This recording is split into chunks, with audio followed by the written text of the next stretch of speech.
জয় মা কালী, জয় বাবা শনিদেব, জয় বাবা ভোলেনাথ। তো নমস্কার বন্ধুরা, আজকে আমরা আলোচনা করতে চলেছি সিংহ রাশি বা লগ্নের জাতক জাতিকাদের এপ্রিল মাসটা কেমন যাবে, কোন কোন বিষয়ে সতর্ক থাকতে হবে সিংহ রাশি বা লগ্নের জাতক জাতিকাদের এপ্রিল মাসে। এছাড়াও এই সিংহ রাশি বা লগ্নের জাতক জাতিকাদের জন্য এপ্রিল মাসে শুভ সংখ্যার শুভ রং, শুভ দিক এবং শুভ রত্ন সবই কিন্তু আলোচনা করতে চলেছি আজকের এই ভিডিওটিতে। তাই জন্য আপনাদের কাছে অনুরোধ করব ভিডিওটিতে অবশ্যই একটি লাইক, একটি শেয়ার এবং চ্যানেলটিকে সাবস্ক্রাইব করে অবশ্যই পাশে থাকা বেল আইকনে কিন্তু ক্লিক করে দেবেন, যাতে জ্যোতিষশাস্ত্র সংক্রান্ত সঠিক ভিডিও আপনার কাছে দ্রুত পৌঁছে যায়। এবং কমেন্ট বক্সে কিন্তু অবশ্যই জানাবেন জয় মা কালী, মা দক্ষিণা কালী কিন্তু আপনাদের সমস্ত বিপদ ও দুঃখের হাত থেকে রক্ষা করবেন। তো চলুন আজকের ভিডিওটা শুরু করা যাক। সিংহ রাশি হলো রাশিচক্রের পঞ্চম রাশি। এটি রাশিচক্রের 120 থেকে 150 ডিগ্রি পর্যন্ত বিস্তৃত।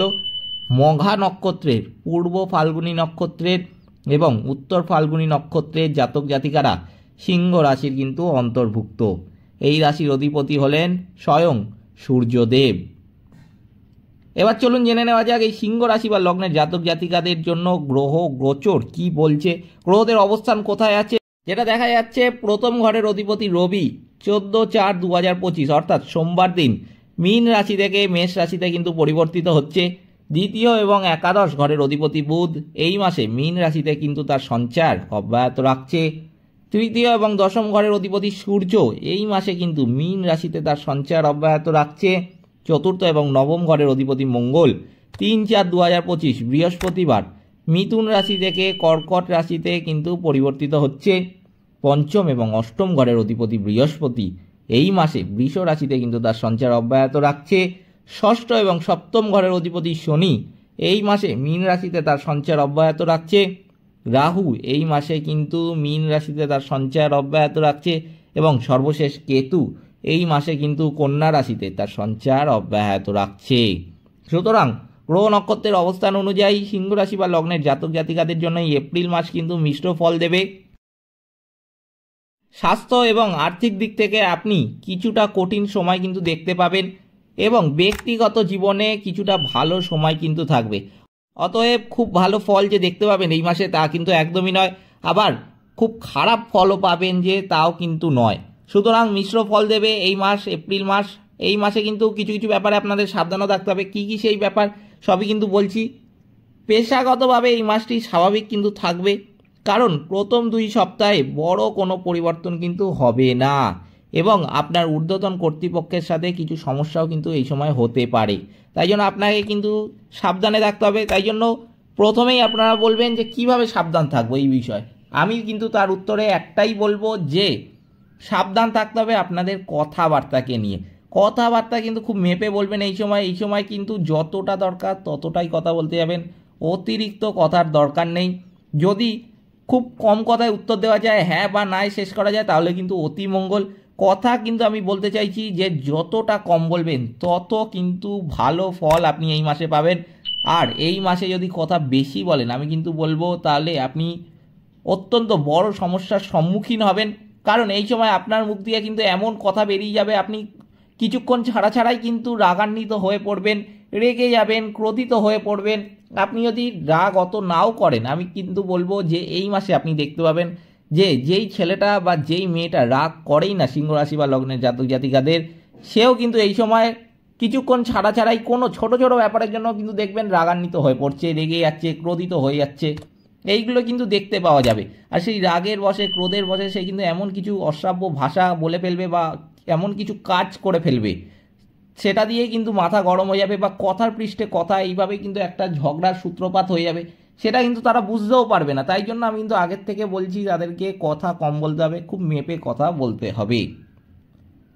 এই মাসের প্রথম 2 সপ্তাহে আপনার যোগাযোগ বা গুরুত্বপূর্ণ নথি নিয়ে কিন্তু কিছু সমস্যা হতে পারে। আপনার অসাবধানতা আপনার চাকরিতে কিছু কিন্তু সমস্যা তৈরি করতে পারে। শেষ 2 সপ্তাহ ঠিকঠাক থাকবে, তবে পেশায় অপ্রত্যাশিত পরিবর্তন বা ভ্রমণ কিন্তু একটা নির্দেশিত হচ্ছে।